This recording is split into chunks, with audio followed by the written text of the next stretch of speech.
बंधु माने आजिर एही कार्यक्रम को आपण मानक स्वागत। आजिर एही कार्यक्रमटी बिछा राशि व्यक्तिविशेष मानक पई बहुत गुरुत्वपूर्ण अटे, बहुत ही खास अटे।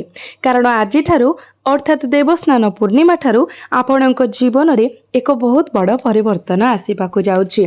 कारण प्रमुख ग्रह माने निजर राशि परिवर्तन करि सारिछन्ति, जहार प्रभाव रे आपणक जीवन रे मध्य अनेक परिवर्तन आसीबाकू जाउछि। विशेष करी आपणक जीवन रे 7टी गुरुत्वपूर्ण घटना घटिबाकू जाउछि। आपणकर 4टी बड़ स्वप्न पूर्ण हेबा पई जाउछि, जहां आपणक खुशी रे परिपूर्ण करिवो। तथापि आपणकर एक मुहूर्तर असावधानता किंबा गोटे छोट भूल आपणकर समग्र परिवार पई लुह आनी पारे। वर्ष आरंभरू गत 6 मास को मने पकांतु। से माने आपणक पई प्रचुर लुह एवं आकांक्षा आनिथिले। आपण छोट छोट जिनिस पई मध्य संघर्ष करुथिले एवं जेतेबेले आपणक समर्थनर आवश्यकता थिला सेतेबेले आपणक पाखरे केही नथिले। आपणकर जीवनर दुख एवं संघर्ष सहित आपण एकाकी लढिथिले। आपणकर निज लोक माने मध्य आपणक ठारू मुह फेराई नेथिले। जे माननको आपण सहाय्य एवं समर्थन करि से माने आपणको परित्याग करिथिले, किंतु आपण कौन करि परिबे? आपणकर स्वभाव ही एही परी। एहा आपणकर जीवनर धारा। पिला दिनरु ही आपणक कांध उपरे दायित्व लदी दिया जायछि एवं आपणक मुहरु हस बहु पूर्वरु उभान होई जायछि। आपण प्रकृत रे खुशी होई नाहंती किंबा जीवन को उपभोग मध्य करि नाहंती। आपण निरंतर आपणकर स्वप्न एवं इच्छा को दबाई देइछंती, किंतु एबे सेही अपूर्ण स्वप्न एवं दमन होइथिबा इच्छा शेषरे साकार हेबो। सेगुड़िक सफल करिबार समय आसीछि। जो माने थरे आपणको प्रत्याख्यान करिथिले किंबा हीन मनुथिले सेही लोक माने आपणकर प्रशंसा गान करिवे। कारण 5टी प्रमुख ग्रह राशि परिवर्तन करिवे। मासर शेष आडको शनि बक्री होइजिबे। एहा आपणक जीवन उपरे गभीर प्रभाव पकाइबो। आपण एपरि फलाफल पाइबे जहा आपण केबे कल्पना किंबा आशा करि नथिले। गत 6 मास मध्यरे आपण बहुत मूल्यवान किछि हराइछन्ति। आपण मानक मध्यरु केतेक संपर्क किंबा प्रियजन को हराइछन्ति। अन्य माने टंका किंबा संपत्ति हराइछन्ति। केतेकक मुहरु हस हजि जाइछि एवं केतेक सेमानकर स्वप्न एवं लक्ष्य को मध्य हराइछन्ति। आपण एते दुख सह्य करिसंती जे आपण आउ जंत्रणा को भय करूनाहंती किंबा आपण सहजरे खुशी रे मध्य उल्लसित हेउनाहंती। आपण बहुत कष्ट पाइछंती। राहु आपणकर चतुर्थ भावरे एवं केतु दशम भावरे, शनि आपणकर पंचम भावरे गोचर करूछंती। एही ग्रह प्रभाव आपणक जीवन सहित एपरि खेल खेलिछि जे आपण आउ पूर्व परि नुहंती। तथापि आगामी समय आपणक पई एक संपूर्ण भिन्न कहानी लिखिबारे लागिछि। आपणक जीवन रे एक परिवर्तन हेबाकू जाउछि। आपणक पई प्रथम मुख्य कथा हेउछि जे जुलाई 5 तारिख रे शुक्र सिंह राशि रे प्रवेश करिवे। जेतेबेले शुक्र सिंह राशि रे प्रवेश करंती जहा आपणकर कैरियर क्षेत्र को प्रतिनिधित्व करे, एहा आपणक पई गुरुत्वपूर्ण परिवर्तन आनिबो। जेबे ठारू केतु आपणकर दशम भाव अर्थात कैरियर भाव रे गोचर करूछंती सेबे ठारू आपण आपणकर काम किंबा व्यवसाय को नै संतोष पाई पारुनाहंती। आपण जहा कले मध्य चाकरी किंबा व्यावसायिक उद्यम रे आपणको कोनोसी मानसिक शांति मिलु नाही। चिंता एवं चाप आपणको भीतरे शून्य अनुभव कराइछि।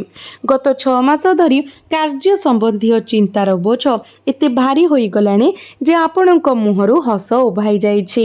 आपणक परिवार एवं प्रियजन माने मध्य आपणको देखि आश्चर्य हेबे जे आपण पूर्व तुलना रे केते परिवर्तन होइछन्ति। कैरियर भावरे केतुंकर उपस्थिति एहा सूचाउछि जे आपण आपणकर चाकरी एवं व्यवसाय उभयरे परीक्षार सम्मुखीन हेउछन्ति।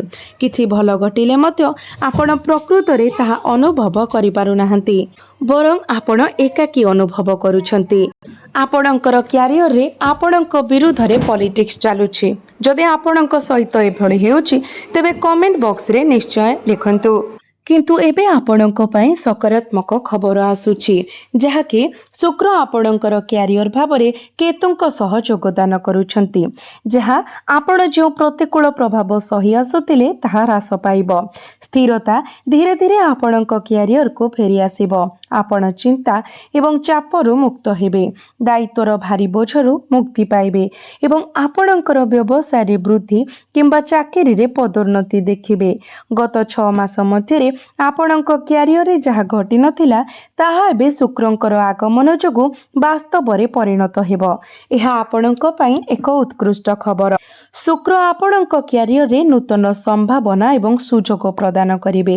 ଚାକିରି କିମ୍ବା ପ୍ରତିଯୋଗିତାମୂଳକ ପରୀକ୍ଷା ପାଇଁ ପ୍ରସ୍ତୁତ ହେଉଥିବା ଲୋକମାନେ ଗୁରୁତ୍ୱପୂର୍ଣ୍ଣ ଅଭିବୃଦ୍ଧି ଦେଖିବେ ଏବଂ ଉତ୍କୃଷ୍ଟ ଫଳାଫଳ ହାସଲ କରିବେ। ତେବେ ଯେହେତୁ ଶୁକ୍ର ଏବଂ କେତୁ ଏକତ୍ର ଅଛନ୍ତି, ତ ଆପଣ ନିଜ କାମକୁ ସମ୍ମାନ କରନ୍ତୁ, କାମରେ ସନ୍ତୁଷ୍ଟ ରୁହନ୍ତୁ। ଭାବନ୍ତୁ ଯେ ଯାହା ବି ଘଟୁଛି ତାହା ସର୍ବୋତ୍ତମ ପାଇଁ ହେଉଛି। ଏହା ବ୍ୟତୀତ ଏହି ସମୟ ମଧ୍ୟରେ ଆପଣଙ୍କୁ ଆପଣଙ୍କର ଇଚ୍ଛାକୁ ଯଥେଷ୍ଟ ପରିମାଣରେ ବୁଝାମଣା କରିବାକୁ ପଡ଼ିଥିଲା। ଆପଣଙ୍କ ପାଖକୁ ସୁଯୋଗ ଏବଂ ଟଙ୍କା ଆସୁଥିଲା, ତଥାପି କିଛି ଭୁଲ ସେହି ଧନକୁ ଆପଣଙ୍କ ସହିତ ରହିବାରୁ ବାଧା ଦେଇଥିଲା। ଆପଣଙ୍କୁ ସେହି ଜିନିଷଗୁଡ଼ିକ ସହିତ ବିଚ୍ଛେଦ କରିବାକୁ ପଡ଼ିଥିଲା ଯାହା ଆପଣଙ୍କ ପାଇଁ ପ୍ରିୟ ଥିଲା। ଏହି ବିଚ୍ଛେଦ ଗୁଡ଼ିକ ନିଶ୍ଚିତ ଯନ୍ତ୍ରଣାଦାୟକ ଥିଲା। ଆପଣ ସମସ୍ତଙ୍କ ମଙ୍ଗଳ ପାଇଁ କାର୍ଯ୍ୟ କରିଥିଲେ ଏବଂ ସେମାନଙ୍କ ପାଇଁ ଆପଣଙ୍କର ସମୟ ଉତ୍ସର୍ଗ କରିଥିଲେ, ଏପରିକି ଆପଣଙ୍କର ନିଦ୍ରାକୁ ମଧ୍ୟ ବଳିଦାନ ଦେଇଥିଲେ। ବିଡ଼ମ୍ବନାର ବିଷୟ ହେଉଛି ଆପଣ ଯେଉଁମାନଙ୍କୁ ସାହାଯ୍ୟ କରିଥିଲେ ସେମାନେ ହିଁ ଆପଣଙ୍କୁ ସବୁଠାରୁ ଅଧିକ ଆଘାତ ଦେଇଥିଲେ ଏବଂ ଆପଣଙ୍କୁ ଗଭୀର ଭାବପ୍ରବଣ ଯନ୍ତ୍ରଣା ଦେଇଥିଲେ। ତେବେ ମନେ ରଖନ୍ତୁ, ବର୍ତ୍ତମାନ ଆପଣଙ୍କର ବିଳାସପୂର୍ଣ୍ଣ ଜିନିଷଗୁଡ଼ିକ ପ୍ରତି ପ୍ରବେଶ ବୃଦ୍ଧି ପାଉଛି, ଆଗ୍ରହ ବୃଦ୍ଧି ପାଉଛି। ଆପଣ କିନ୍ତୁ ଆପଣଙ୍କର ବଜେଟ୍ ପାଳନ କରିବା ଉଚିତ। ଏହା ବ୍ୟତୀତ ମଙ୍ଗଳ ସପ୍ତମ ଭାବରେ ପ୍ରବେଶ କରିଛନ୍ତି। ସପ୍ତମ ଭାବଟି ଆପଣଙ୍କର ବୈବାହିକ ଜୀବନ, ଜୀବନସାଥୀ ଏବଂ ପାର୍ଟନରସିପ୍ର ଭାବ। ତ ସପ୍ତମ ଭାବର ଅଧିପତି କେତୁଙ୍କ ସହିତ ଅବସ୍ଥିତ। ଯଦିଓ ସପ୍ତମ ଭାବର ଅଧିପତି କେତୁଙ୍କ ସହିତ ଅଛନ୍ତି, କିନ୍ତୁ ଏଠାରେ ମଙ୍ଗଳଙ୍କର ଆଗମନ ମିଶ୍ରିତ ଫଳାଫଳ ଆଣିଦେବ। ମୋଟାମୋଟି ଭାବରେ ଆପଣ କେତେବେଳେ ଅନୁଭବ କରିପାରନ୍ତି ଯେ ଆପଣଙ୍କ ଜୀବନସାଥୀ ଆପଣଙ୍କର ଭାବନାକୁ ମୂଲ୍ୟ ଦିଅନ୍ତି ନାହିଁ କିମ୍ବା ଆପଣଙ୍କୁ ବୁଝିବାକୁ ଚେଷ୍ଟା କରନ୍ତି ନାହିଁ। ଆପଣ ଅନୁଭବ କରିପାରନ୍ତି ଯେ ସେ ଆପଣଙ୍କର ଇଚ୍ଛା ଅନୁଯାୟୀ କାର୍ଯ୍ୟ କରୁନାହାନ୍ତି। ଆପଣ ବ୍ୟବସାୟିକ ଭାଗିଦାରୀରେ ସମାନ ଗତିଶୀଳତାର ସମ୍ମୁଖୀନ ହୋଇପାରନ୍ତି। ଏହା ସହିତ ମଙ୍ଗଳଙ୍କର ପ୍ରଭାବ ଆପଣଙ୍କ ଜୀବନସାଥୀଙ୍କ ସହିତ ଯୁକ୍ତି, ଅହଙ୍କାର, ସଂଘର୍ଷ କିମ୍ବା ମତଭେଦ ସୃଷ୍ଟି କରିପାରେ। ଆପଣଙ୍କୁ ଆପଣଙ୍କର ପ୍ରେମ ସମ୍ପର୍କ ଏବଂ ବୈବାହିକ ଜୀବନରେ ଜ୍ଞାନ ଏବଂ ବୁଝାମଣା ବ୍ୟବହାର କରିବାକୁ ପଡ଼ିବ, ନଚେତ୍ ଆପଣଙ୍କ ମଧ୍ୟରେ ସମସ୍ୟା ଦେଖାଦେଇପାରେ। ସବୁଠାରୁ ଗୁରୁତ୍ୱପୂର୍ଣ୍ଣ କଥା ହେଉଛି 5 ତାରିଖରେ ଶୁକ୍ର ସିଂହ ରାଶିରେ ପ୍ରବେଶ କରିବେ। ତ ଆପଣଙ୍କ ଜୀବନରେ ନିଶ୍ଚିତ ଭାବରେ ବଡ଼ ପରିବର୍ତ୍ତନ ଆସିବ। ବନ୍ଧୁମାନେ ସୂର୍ଯ୍ୟ ଗୁରୁଙ୍କ ଆଡ଼କୁ ଗତି କରିବେ, ଆପଣଙ୍କର ଭାଗ୍ୟ ଭାବକୁ। ଗୁରୁ ପୂର୍ବରୁ ଏକ ଦୃଢ଼ ସ୍ଥିତିରେ ଥିଲେ ଏବଂ ବର୍ତ୍ତମାନ ସୂର୍ଯ୍ୟ ମଧ୍ୟ ଗୁରୁଙ୍କ ସହିତ ଭାଗ୍ୟ ଭାବରେ ଗୋଚର କରିବେ। ଏହି ସଂଯୋଗ ଆପଣଙ୍କ ପାଇଁ ଆଶ୍ୱସ୍ତି ଆଣିବ। ଆପଣ ବାରମ୍ବାର ବିଫଳତାର ସମ୍ମୁଖୀନ ହୋଇ ଆସୁଛନ୍ତି। ଯେପରି ମୁଁ ପୂର୍ବରୁ ଉଲ୍ଲେଖ କରିଥିଲି, ସେହି ଚକ୍ର ସ୍ଥିର ରହିଛି, ତଥାପି ଆପଣ ଶେଷରେ ଏହି ପରିସ୍ଥିତିରୁ ମୁକ୍ତ ହେବେ। ଆପଣ ଆପଣଙ୍କର ସମସ୍ୟାରୁ ବାହାରି ଆସିବେ। ବର୍ତ୍ତମାନ ଆପଣ ଆପଣଙ୍କର ସ୍ୱପ୍ନ ଏବଂ ଲକ୍ଷ୍ୟ ଉପରେ ଆପଣଙ୍କର ଧ୍ୟାନ କେନ୍ଦ୍ରିତ କରିବା ଉଚିତ। ଏମିତିରେ ବିଛା ରାଶିର ବ୍ୟକ୍ତିମାନେ ସାମାନ୍ୟ ଜିନିଷରେ ସନ୍ତୁଷ୍ଟ ନୁହନ୍ତି, ସେମାନେ ମହାନତା ପାଇଁ ଆଗ୍ରହୀ ଏବଂ ଏହି ମାସ ଏଥିପାଇଁ ଏକ ଉତ୍ତମ ସୁଯୋଗ ପ୍ରଦାନ କରେ।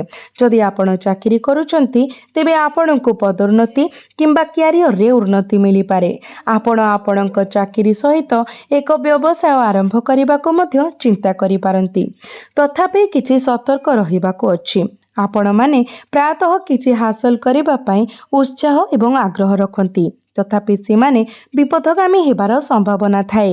କିନ୍ତୁ ମନେ ରଖନ୍ତୁ, ଆପଣଙ୍କୁ କେବଳ ଆପଣଙ୍କ ଲକ୍ଷ୍ୟ ଉପରେ ଧ୍ୟାନ କେନ୍ଦ୍ରିତ ରଖିବାକୁ ପଡ଼ିବ ଏବଂ ନିଷ୍ପତ୍ତିରେ ଦୃଢ଼ ରହିବାକୁ ପଡ଼ିବ। ତେବେ ଯାଇ କିଛି ବି ଆପଣଙ୍କୁ ଅଟକାଇ ପାରିବ ନାହିଁ। କାରଣ ମଙ୍ଗଳ ସପ୍ତମ ଭାବରେ ବହୁତ ଭଲ ସ୍ଥିତିରେ ଅଛନ୍ତି। ତେଣୁ आपण आगकू बढ़िबा उचित किंतु सहभागिता एवं वैवाहिक जीवन को मध्य जेहेतु यह प्रभाव करूछंती तेणु आपण सचेतन रुहंतु जेमिति कि विभ्रांतिर संभावना वृद्धि पाइछि।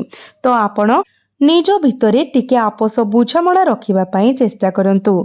बंधु माने बुध आपणकर अष्टम भावरे बक्री होइचिबे विशेष करी निजर स्वराशि रे। तो यह स्वास्थ्य संबंधी चिंता को जन्म दे पारे। आपण हठात चिंता किंबा चापरे वृद्धि देखि पारंती। राति रे मुंड बिंदा, पेट समस्या, अत्यधिक थकापण एवं आलस्य भली समस्या देखा दे पारे। आपण निजको सामान्य कथारे घूरी बुलुतबा मध्य पाई पारंती। वर्तमान जे केही जहा कुहंती ताहा आपणको गभीर भावरे आघात करे किंतु वर्तमान आपणको निजको दृढ़ करबाको पड़िबो एवं आपणकर ध्यान को अटल रखी आपणकर लक्ष्य आड़को आगको बढ़िबाको पड़िबो। सबुठारु गुरुत्वपूर्ण सतर्कता आपणकर भावना को अन्य कहा द्वारा प्रभावित होबाकू दियंतु नाही। बुध आपणको भाव प्रवण करि पारंती किंतु आपण एथिरे हार मानिबा उचित नुहे।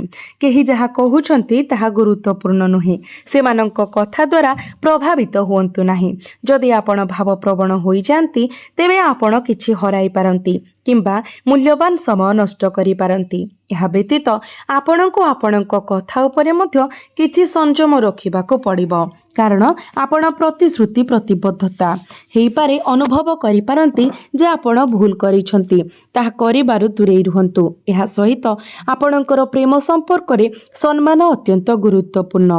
मंगल आपणकर सप्तम भावरे थिबारु एवं आपणक राशिर अधिपति होइथिबा कारणरु शुक्र केतु सहित संयोग करुथिबारु आपणको आपणकर आत्मसम्मान बजाय रखिबाको पड़िबो। प्रेम रे अत्यधिक बशवर्ती हुअंतु नाही। एबे आसंतु जानिबा किछि प्रतिकार विषय जो प्रतिकार गुड़िक आपणकर जहाँ सबु अशुभत्व अछि से गुड़िक खंडन करी आपणको अधिक मात्रा रे शुभ फल प्राप्ति कराइब। तो बंधु माने जेहेतु मंगल सप्तम भावरे अछंती एवं शुक्र दशम भावरे अछंती तो मंगलवार दिन ओस्त पत्र रे चंदन रे राम लेखि एक माला तैयारी करंतु। अति कम रे 11टी पत्र व्यवहार करंतु एवं एही माला को प्रभु हनुमान को अर्पण करंतु एवं शांति एवं धैर्य पाई प्रार्थना करंतु। आपणकर अन्य कोनोसी इच्छा मध्य आपण प्रकाश करि परिबे। यहा सहित शुक्रंक पाई आपण एक रूपार मुदी किंबा रूपार चेन पिंधि पारिबे। तो बंधु माने एही प्रतिकार को आपण निश्चित भावरे पालन करंतु। आपण देखिबे आपणको अधिक मात्रा रे शुभ फल प्राप्ति हेबो एवं आपणकर भाग्य रे मध्य उन्नति आसीबो।